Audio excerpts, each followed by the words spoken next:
জয় হিন্দ। দীপ social science ক্লাসে তোমাদের সবাইকে স্বাগত জানাই। আমি দীপজ্যোতি।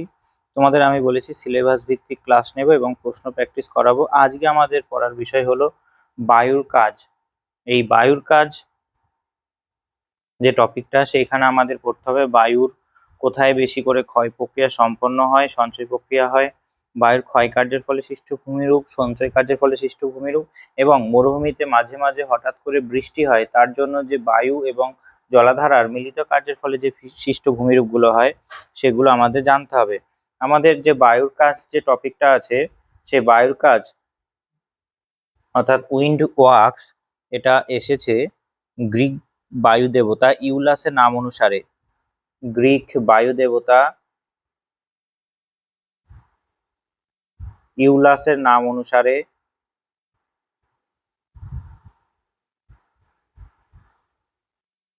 অনুসারে বায়ু প্রবাহের কাজকে বলা হয়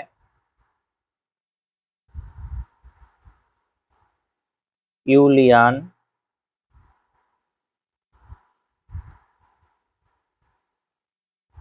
প্রসেস।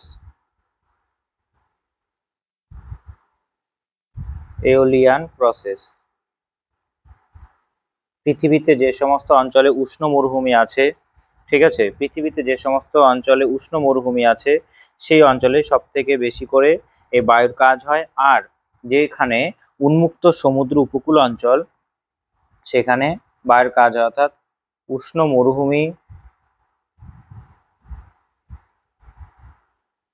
মরুভূমিতে, ঠিক আছে, উষ্ণ মরুভূমিতে এবং উন্মুক্ত সমুদ্র উপকূলে বায়ু বিনা বাধায় প্রবাহিত হয় বলে সব থেকে বায়ুর কাজ এই দুটো জায়গাতেই বেশি হয়। ঠিক আছে, পৃথিবীর প্রায় মোট স্থলভাগের 20% আছে আমাদের উষ্ণ মরুভূমি। ঠিক আছে, শীতল মরুভূমি আছে, ঠিক আছে, সেই শীতল মরুভূমিতে কিছুটা ক্ষয় হয়। তাই মরুপ্রায় অঞ্চল আমরা যদি বলি, অর্থাৎ উষ্ণ মরুভূমিতে এখানে আর একটা শব্দ অ্যাড করি যে মরুপ্রায়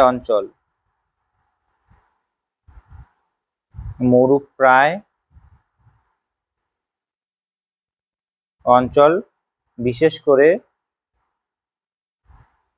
উষ্ণ মরুভূমিতে বায়ুর ক্ষয়কাজ সব থেকে বেশি হয়। ঠিক আছে, পৃথিবীর প্রধান মরুপ্রায় অঞ্চল যদি দেখা হয়, ঠিক আছে, আমি একটা ম্যাপ দেখাচ্ছি, সেই ম্যাপে আমরা কোথায় কোন মরুভূমি আছে সে সম্পর্কে কিছুটা ধারণা নেব। ঠিক আছে, ছবিতে নিশ্চয়ই দেখতে পাচ্ছ যে পৃথিবীর মরুভূমি অঞ্চলগুলো Australia desert, Namibia desert, Kalahari desert, Atacama desert, desert of North America, Sahara desert, আমাদের ভারতের আছে Thar desert, Taklamakan desert, Gobi desert, Central Asian desert, Arabian desert. এই স্পেশাল যে ডেজার্টগুলো আছে সেই ডেজার্টগুলোতে আমাদের অর্থাৎ মরু অঞ্চলে বায়ুর ক্ষয়কাজ সব থেকে বেশি হয়। ঠিক আছে, বায়ুর ক্ষয়কাজ সব থেকে বেশি হয়। আর পৃথিবীর কোন অঞ্চলে এই মরুভূমিগুলো আছে? মরুভূমিকে দুটো ভাগে ভাগ করা হয়, একটা হলো উষ্ণ মরুভূমি আর একটা শীতল মরুভূমি। ঠিক আছে, উষ্ণ মরুভূমি হলো ক্রান্তীয় অঞ্চলের মরুভূমি। উষ্ণ মরুভূমি অর্থাৎ ক্রান্তীয় অঞ্চলের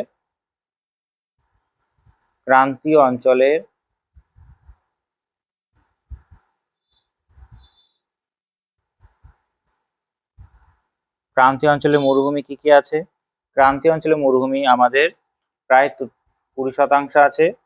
ঠিক আছে, 10 ডিগ্রি থেকে 30 ডিগ্রি অক্ষাংশে উভয় গোলার্ধে, 10 ডিগ্রি থেকে 30 ডিগ্রি অক্ষাংশে উভয় গোলার্ধে আমরা দেখতে পাই। ঠিক আছে, অক্ষাংশে আমরা কি দেখতে পাই? এই উষ্ণ মরুভূমিগুলো দেখতে পাই। ক্রান্তীয় অঞ্চলের উষ্ণ মরুভূমি কত শতাংশ আছে? 20%। আর 10 ডিগ্রি থেকে 30 ডিগ্রির মধ্যে দেখতে পাই। এখানে এই অক্ষাংশে, এই ক্রান্তীয় অঞ্চলের যে মরুভূমি সেটা সেটা 5টি আছে মহাদেশের, পশ্চিমে, 5টি মহাদেশের পশ্চিম প্রান্তে 7টি প্রধান উষ্ণ মরুভূমি আছে। ঠিক আছে, এই উষ্ণ মরুভূমির মধ্যে সব থেকে বৃহত্তম উষ্ণ মরুভূমি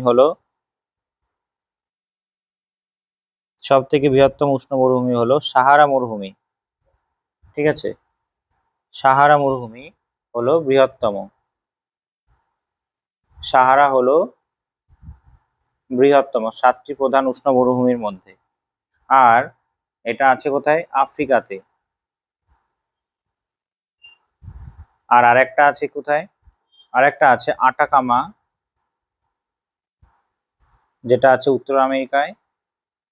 আটাকামা, উত্তর আমেরিকা বলছি, দক্ষিণ আমেরিকায়। এটা হলো পৃথিবীর শুষ্কতম মরুভূমি। ঠিক আছে, শুষ্কতম মরুভূমি। বেশ, মরুভূমির কিছুটা পরিচয় হলো। এরপরে আছে শীতল মরুভূমি, যেখানে 2 নম্বর যদি মরুভূমি বলি, শীতল মরুভূমি উপক্রান্তীয়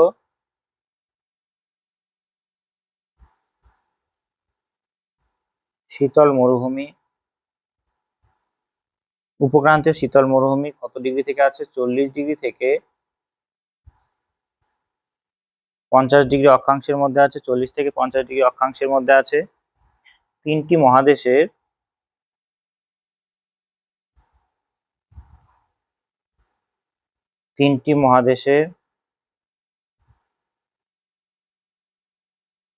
মহাদেশের মধ্যভাগে 5টি শীতল মরুভূমি আছে।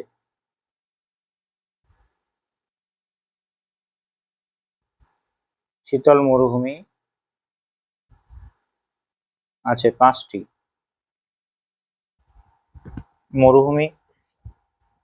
শীতল মরুভূমি আছে। তার মধ্যে আমরা বলতে পারি যে গোবি মরুভূমি হলো বৃহত্তম। মনে রাখবে, গোবি মরুভূমি বৃহত্তম শীতল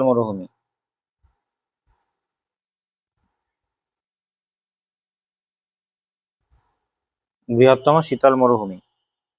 ঠিক আছে, আর কি কি আছে? যে এশিয়াতে আছে মঙ্গোলিয়ার গোবি মরুভূমি, দেখতে পাচ্ছ গোবি ডেজার্ট, এই যে এটা গোবি ডেজার্ট। তারপরে আছে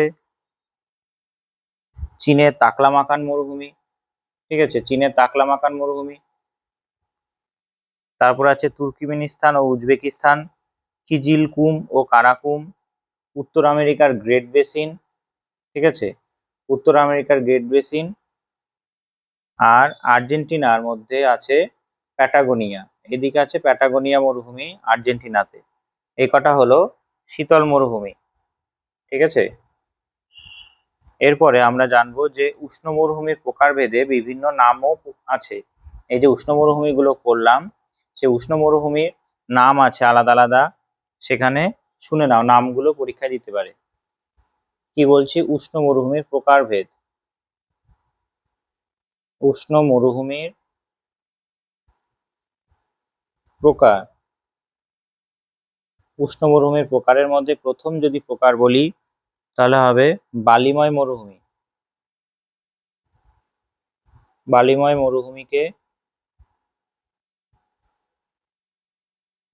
মরুভূমিকে কি বলা হয়? বালিময় মরুভূমিকে সাহারাই বলা হয়। আর্গ, সাহারাই বলা হয় আর্গ। তারপরে তুর্কিস্তানে বলা হয়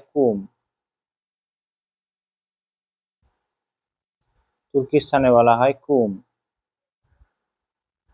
ঠিক আছে, 2 নম্বরে আমরা কি পড়বো? শিলাময় মরুভূমি।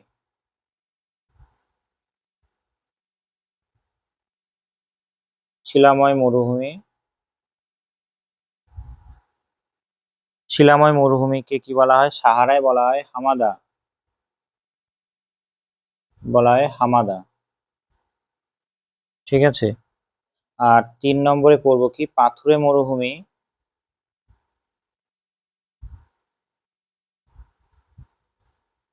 পাথুরে মরুভূমিকে কি বলা হয়? আলজেরিয়ায় রেগ,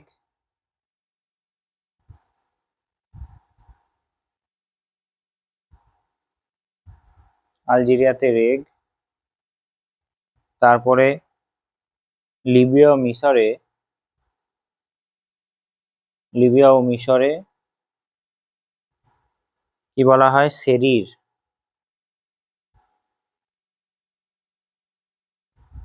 লিবিয়া ও মিশরে বলা হয় সেরির।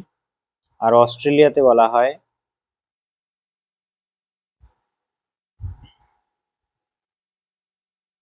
অস্ট্রেলিয়াতে বলা হয় গিবারস,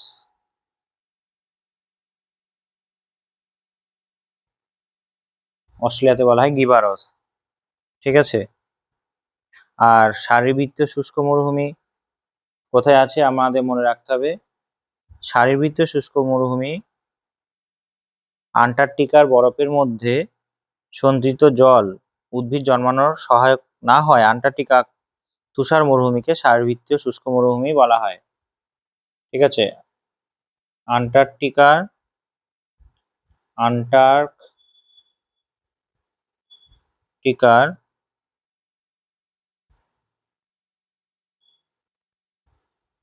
বরফের মধ্যে গাছ জন্মায় না, তাই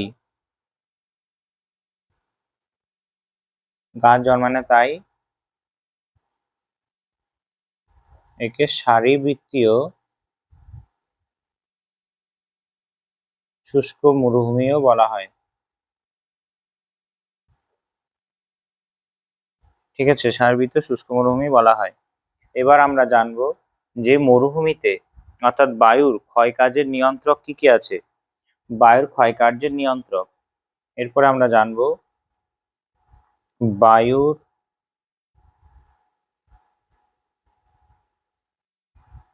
ক্ষয়কাজের নিয়ন্ত্রক। বায়ুর ক্ষয়কার্যের নিয়ন্ত্রক মনে রাখবে অবশ্যই বায়ুর গতিবেগ মোটামুটি বেশি হওয়া জরুরি। ঠিক আছে। মৃত্তিকায় বা শিলায় জলের উপস্থিতি কম হওয়া বাঞ্ছনীয়,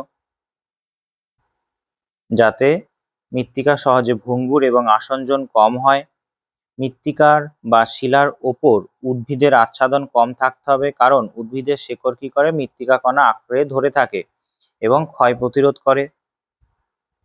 তারপরে উদ্ভিদজাত জৈব পদার্থ মৃত্তিকার আসঞ্জন বাড়ায়, জল ধারণ ক্ষমতা বাড়ায়, মৃত্তিকা ক্ষয় কম করে।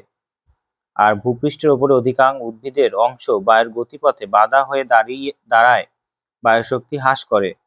এইসব অবস্থা মরু অঞ্চলে বায়ুর ক্ষয়কার্যে সহায়তা করে, সঞ্চয় কার্যে সহায়তা করে। অর্থাৎ 1 নম্বরে আমরা কি বলবো?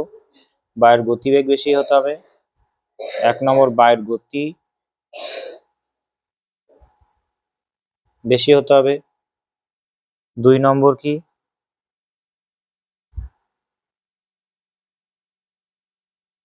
মাটিতে জলের উপস্থিতি কম, যাতে মৃত্তিকা আসঞ্জন বা ভঙ্গুরতা, জলের উপস্থিতি কম, আসঞ্জন বা ভঙ্গুরতা কম হয়। ঠিক আছে।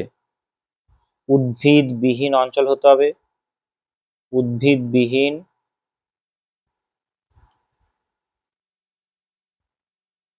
উদ্ভিদবিহীন অঞ্চল হতে হবে, মানে পুরোপুরি উদ্ভিদহীন থাকতে হবে। ঠিক আছে। যাতে কি হয়? বায়ু বিনা বাধায় এগিয়ে যেতে পারে। ঠিক আছে। উদ্ভিদবিহীন অঞ্চল আর একটা কারণে প্রয়োজন, কারণ উদ্ভিদের শেকড় মাটি আঁকড়ে ধরে রাখে। অর্থাৎ এই বিষয়গুলো যদি থাকে তবে বায়ুর ক্ষয় কাজ এর দ্বারা কি হবে? নিয়ন্ত্রিত হবে। ঠিক আছে। বায়ুর ক্ষয় কাজ এর দ্বারা নিয়ন্ত্রিত হবে।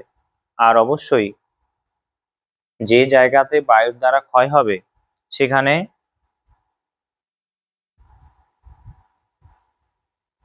সেখানে উষ্ণতার প্রসার অর্থাৎ জলবায়ুতে অর্থাৎ যান্ত্রিক আবহবিকার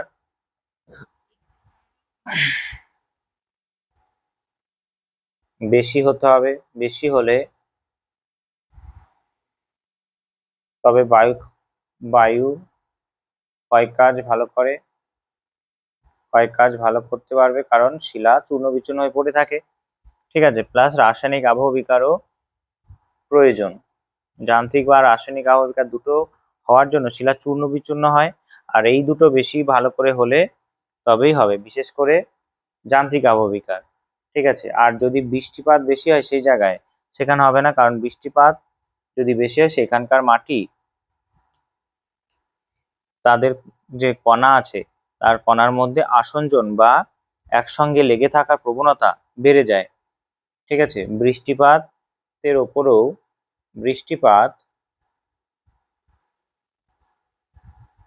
উপরও বায়ুর ক্ষয়কাজ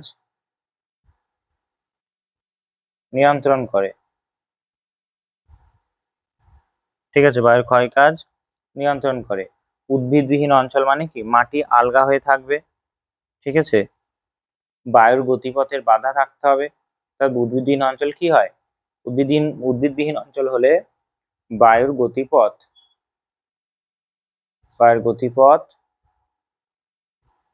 বাধাহীন থাকে।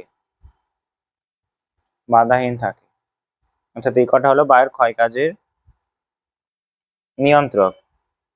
ঠিক আছে, এরপর আমরা পড়ব বায়ুর ক্ষয়কাজের পদ্ধতি।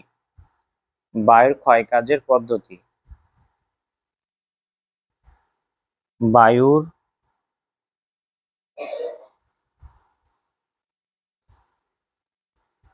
কাজ, বায়ু তিনটে কাজ করে। 1 নম্বর আমরা পড়ব ক্ষয়কাজ। বায়ুর ক্ষয়কাজ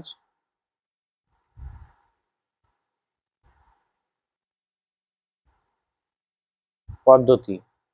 এই বায়ুর ক্ষয়কাজের পদ্ধতি আমাদের পড়তে হবে তিনটে। আমরা নদীর ক্ষেত্রেও পড়েছিলাম, এইখানেও বায়ুর ক্ষয়কাজ পদ্ধতি আছে।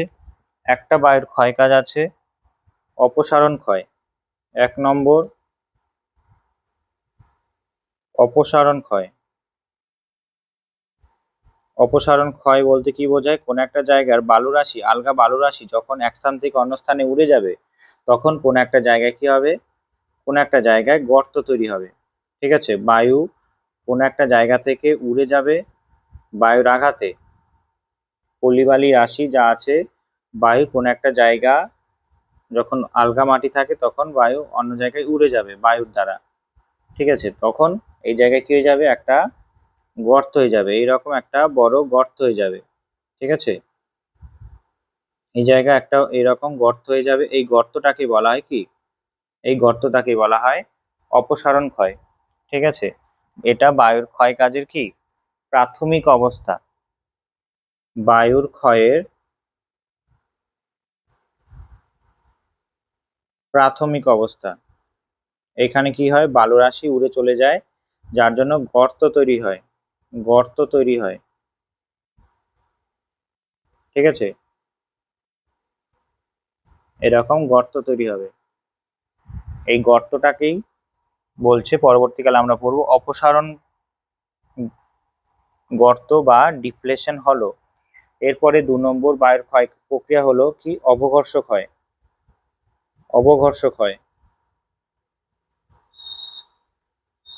এই অবঘর্ষ ক্ষয়ে কি হলো, যে বায়ুর অপসারণ ক্ষয়ের জন্য যে বালি রাশিগুলো উড়ে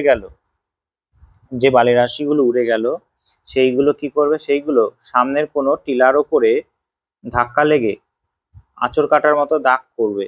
সেটাকে বলা হয় কি, বায়ুর অবঘর্ষ ক্ষয়। এখানে একটা শিলাখণ্ড এরকম করে দাঁড়িয়ে আছে, এইরকম একটা শিলাখণ্ড এখানে দাঁড়িয়ে আছে। এই শিলাখণ্ডে যখন বায়ু এসে আঘাত লাগবে, তখন এই শিলাতে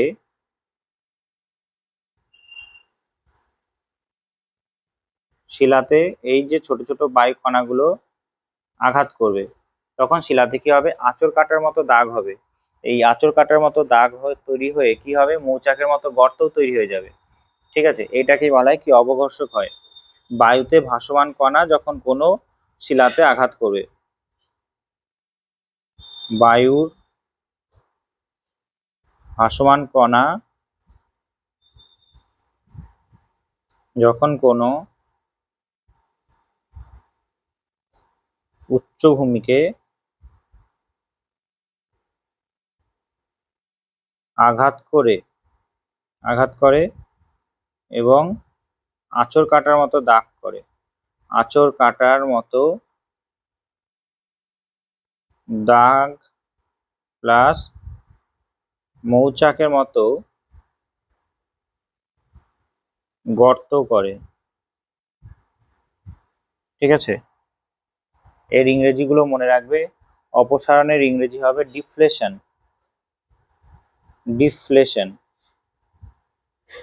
ঠিক আছে, অপসারণের ইংরেজি এটা। আর অবঘর্ষের ইংরেজি কি হবে? অবঘর্ষের ইংরেজি হবে অ্যাব্রেশন। আর লাস্ট আছে বায়ুর ক্ষয় কাজের আরেকটা প্রক্রিয়া আছে ঘর্ষণ। এখানে কি হবে, একটা বালু রাশি আর একটা বালু রাশির সঙ্গে ধাক্কাধাক্কি করে ক্ষয় করবে। ঠিক আছে, একটা বালু রাশি আর একটা বালু রাশির সঙ্গে ধাক্কাধাক্কি করে যে ক্ষয় করবে তাকে বলা হয় ঘর্ষণ। অর্থাৎ কোন একটা ভূমিভাগে একটা বালু রাশি আর একটা বালু রাশির সঙ্গে ধাক্কাধাক্কি করে আরো ছোট আকারে পরিণত হবে, তাকে বলা হয় অ্যাট্রেশন। এইখানে একটা এরকম বালু রাশি দুটোর সঙ্গে ধাক্কা লেগে এরকম ছোট ছোট টুকরো টুকরো তৈরি করছে। ঠিক আছে, এর সঙ্গে এর ধাক্কা লেগে এরকম একটা বালু রাশি দুটো তাদের সঙ্গে সংঘর্ষ করে এরকম ছোট ছোট টুকরো টুকরো পরিণত হচ্ছে, আরো মিহি দানায় পরিণত হচ্ছে, এটাকে বলা হয় কি, ঘর্ষণ ক্ষয়। একে অপরের সঙ্গে ঠোকাঠুকি করে হয়, একে অপরের সঙ্গে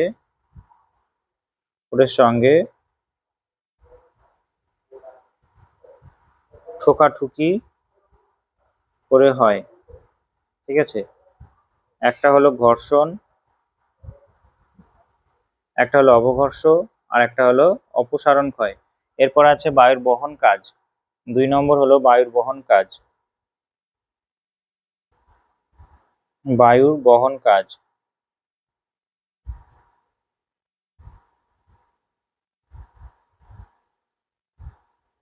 ঠিক আছে, এই বায়ুর বহন কাজ ক পদ্ধতিতে করে? 3 পদ্ধতিতে করে। একটা করে হলো ভাসমান পদ্ধতি, একটা হলো ভাসমান, ভাসমানকে ইংরেজিতে বলা হয় সাসপেনশন। এই পদ্ধতিতে কি করে? এই পদ্ধতিতে 0.05 মিলিমিটারের কম হালকা বালি ও ধুলো বায়ুর সঙ্গে ভেসে এগিয়ে যায়, অর্থাৎ বায়ুর সঙ্গে ভাসতে ভাসতে এগিয়ে যায়, এটাকে বলা হয় ভাসমান। 2 নম্বরে আছে আমাদের, ঠিক আছে, লম্ফদান। লম্ফদানে কি হবে?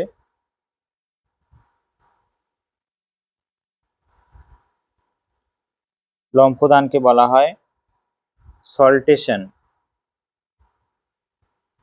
লম্ফদানে কি হবে?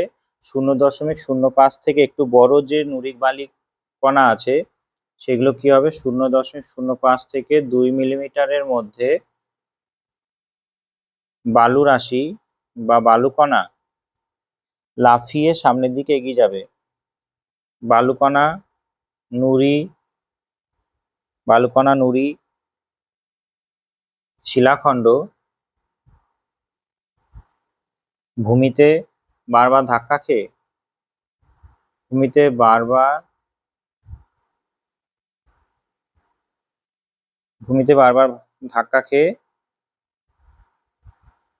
লাফাতে লাফাতে এগিয়ে যাবে, এটাকে বলা হয় কি, লম্ফদান পদ্ধতি। ঠিক আছে, লম্ফদান পদ্ধতি ভাসমান হলো। আর একটা আছে গড়ানো। এই গড়ানো পদ্ধতিতে কি হবে? গড়ানো পদ্ধতিতে একটু বড় আকারের গড়ানো গড়ানো, যাকে ইংরেজিতে বলা হয় ট্রাকশন। এই গড়ানো পদ্ধতিতে কি হয়? গড়ানো পদ্ধতিতে ব্যাস, যে বালুকণার ব্যাস, এগুলো সবকটাই ব্যাস, হ্যাঁ, বালুকণার ব্যাস কতটা, ছোট বড়, ব্যাস 2 মিলিমিটারের বেশি, 2 মিলিমিটারের বেশি ভারী শিলাখণ্ড নুড়ি বায়ু প্রবাহ দ্বারা গড়িয়ে গড়িয়ে এগিয়ে যাবে, গড়িয়ে গড়িয়ে এগিয়ে যাবে, একেই গড়ানো পদ্ধতি বলে, একেই গড়ানো পদ্ধতি বলে। ঠিক আছে,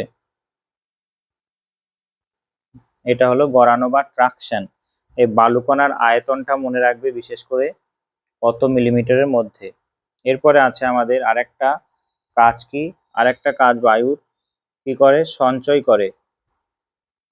আরেকটা হলো সঞ্চয় কাজ।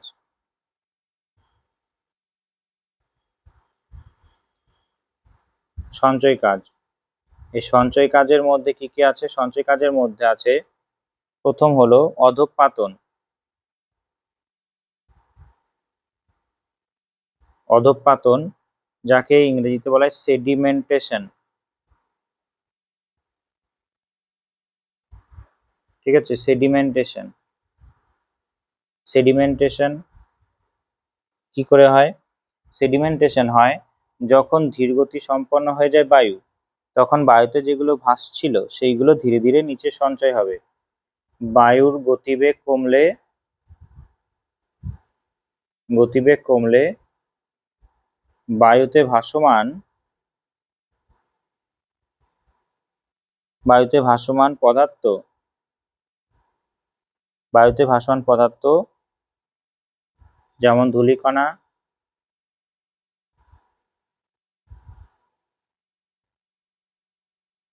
ধীরে ধীরে ধীরে ধীরে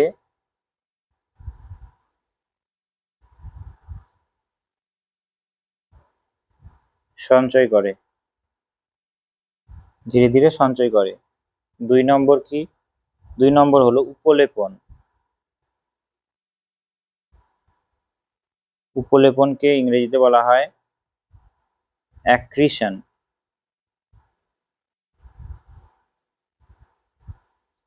অ্যাক্রিশনকে কি বলা হয়? যে মাঝারি থেকে বড় আকারের কিছুটা শিলাখণ্ড গড়িয়ে গড়িয়ে যখন সঞ্চিত হবে, মাঝারি থেকে, ঠিক আছে, মাঝারি থেকে বড় আকারের শিলাখণ্ড গড়িয়ে গড়িয়ে যদি জমা হয়, গড়িয়ে গড়িয়ে জমা হবে, এখানে গড়িয়ে গড়িয়ে জমার থেকে সঞ্চয় হবে, এটাকে বলা হয় উপলেপন। এই শব্দগুলো মনে রাখবে। ঠিক আছে, আর 3 নম্বরে আছে অধিগ্রহণ, এনক্রোচমেন্ট। এনক্রোচমেন্ট কি? সরি, বায়ু যেগুলো গড়িয়ে গড়িয়ে যাচ্ছিল সেইগুলো কি হবে? সেইগুলো কোনো ঝোপঝাড়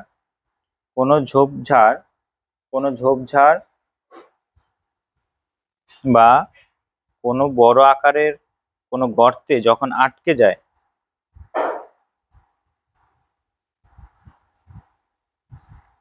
বড় আকারের গর্তে আটকে যায়, তার ফলে যে সঞ্চয় হয় তাকে বলা হয় কি? অধিগ্রহণ। ঠিক আছে, কোনো একটা ঝোপঝাড় বা বড় আকারের কোনো জায়গায়, ঠিক আছে, বিভিন্ন আকার বোঝাগুলি যখন আটকে যায়, বোঝা আটকে বোঝা আটকে বোঝা আটকে গিয়ে সঞ্চিত হয়, বোঝা আটকে গিয়ে সঞ্চিত হয় এটা। ঠিক আছে, অধিগ্রহণ মানে বোঝা আটকে গিয়ে সঞ্চিত হয়। ঠিক আছে, তাহলে বায়ুর ক্ষয়কার্য পদ্ধতিগুলো জানা হয়ে গেল। একটা হলো সঞ্চয় কাজ হলো অধঃপাতন, উপলেপন অ্যাক্রিশন, আর অধিগ্রহণ মানে এনক্রোচমেন্ট। এরপরে আমাদের পড়তে হবে কি, যে বায়ুর ক্ষয়কার্যের ফলে সৃষ্ট ভূমিরূপ। ঠিক আছে, বায়ুর ক্ষয়কার্যের ফলে সৃষ্ট ভূমিরূপ এবার আমরা পড়ব। ঠিক আছে, বায়ুর ক্ষয়কার্যের ফলে সৃষ্ট ভূমিরূপ। প্রশ্ন কি, বায়ুর ক্ষয়কার্যের ফলে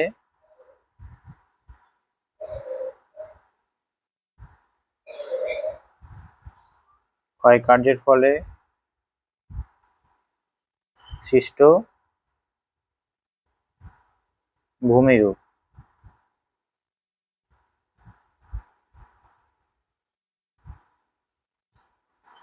বায়ু ক্ষয়কার্যের ফলে সৃষ্ট ভূমিরূপের মধ্যে আগে ভূমিরূপের নাম কটা মনে রাখতে হবে।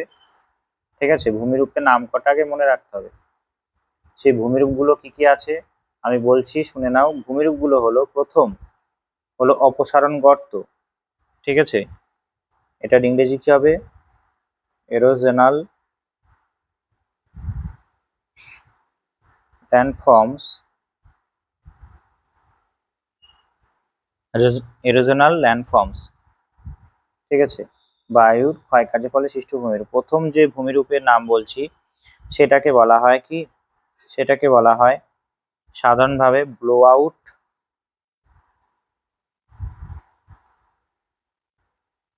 ব্লো আউট, ব্লো আউট বলা হয়, বা ডিফ্লেশন হলো বলা হয়, ডিফ্লেশন, ডিফ্লেশন হলো। এই দুটো সবকটাই কিন্তু ইংরেজি নাম। ঠিক আছে, আর বাংলা নাম কি, বাংলা নাম হলো অপসারণ গর্ত বা অপসারণ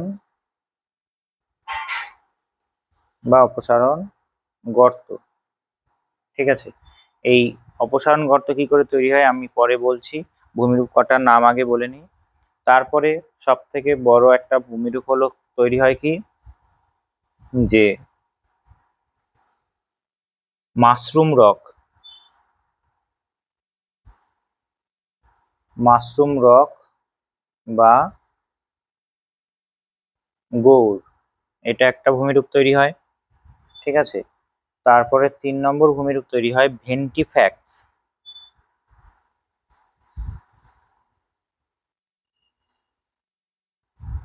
তারপর তৈরি হয় ভেন্টিফ্যাক্টস। 4 নম্বর ভূমিরূপ তৈরি হয় জিউগেন,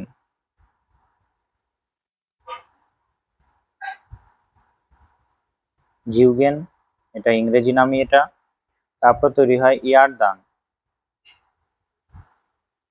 জিউগেন ইয়ারদাং। 6 নম্বর ভূমিরূপ হয় ডেজার্ট পেভমেন্ট। তারপর তৈরি হয় ডেজার্ট পেভমেন্ট। ঠিক আছে, আর লাস্টে ক্ষয়চক্রের একদম শেষ পর্যায়ে তৈরি হয় ইনসেলবার্জ। ক্ষয়চক্রের শেষ পর্যায়ে তৈরি হয় ইনসেলবার্জ। এই কটা আমাদের ভূমিরূপ পড়তে হবে। ঠিক আছে, এই ভূমিরূপ কটা আমাদের পড়তে হবে। আর এই ভূমিরূপ কটা নিয়ে নেক্সট ক্লাসে আলোচনা করছি। এটা হলো ক্ষয়কার্যের ফলে সৃষ্ট ভূমিরূপ। ঠিক আছে, বায়ুর ক্ষয়কার্যের ফলে সৃষ্ট ভূমিরূপ, বোঝা গেছে? বেশ, এর নেক্সট ক্লাসে আলোচনা করছি। তবে এই ক্লাসের জন্য এইটুকুই। যারা চ্যানেলে নতুন অবশ্যই সাবস্ক্রাইব করে রেখো ক্লাসগুলি পাওয়ার জন্য। জয় হিন্দ, জয় ভারত।